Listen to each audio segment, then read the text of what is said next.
Sur Vitrolles, tout d'abord.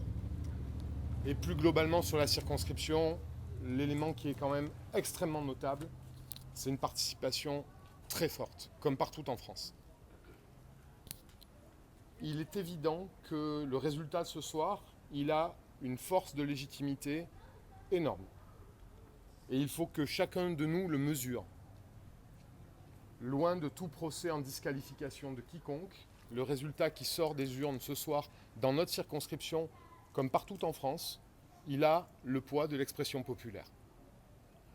C'est pas parce que le peuple s'exprime qu'il a raison, et l'histoire a montré à moult reprises que le peuple peut se tromper. Sur Vitrolles.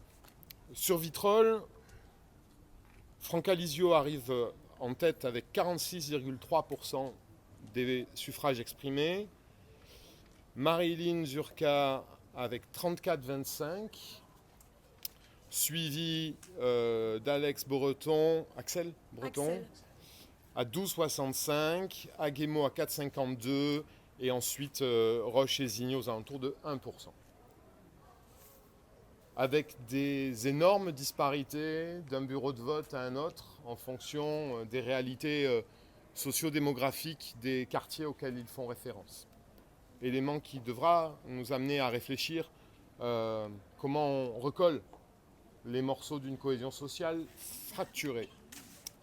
Sur notre circonscription, sans rentrer dans le détail des communes, mais le Rassemblement national derrière Franck Alizio réalise des scores au-delà de 60% sur les villes de Marignane, sur la ville de Saint-Victoré, on s'y attendait, de manière plus étonnante sur la ville de Châteauneuf, les tutoie sur la ville de Gignac-Lanert et devant sur le Rove, devant et majoritaire sur Saucé. J'ai plus en tête les scores de Carry-le-Rouet, mais il est devant à Carry-le-Rouet aussi. C'est à Vitrolles que Franck Alizio fait son plus petit score, enfin en tout cas le moins bon score, et c'est aussi à Vitrolles que nous réalisons le meilleur. Ce qui fait en cumul sur la circonscription un total de 53,73% pour Franck Alizio qui est élu au premier tour.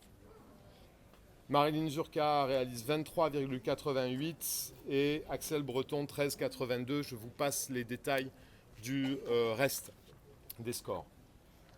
Évidemment qu'on espérait un autre résultat, en tout cas on s'était battu pour, je me permettrai de revenir dessus. C'est ce qui s'impose à nous, ce score nous oblige, il nous oblige à la fois pour ceux qui nous ont fait confiance et qui ont fait confiance à Marilyn et à Ariane, et il nous oblige aussi en direction de ceux qui n'ont pas fait confiance dans nos candidates et auprès desquels nous devons reprendre un travail énorme.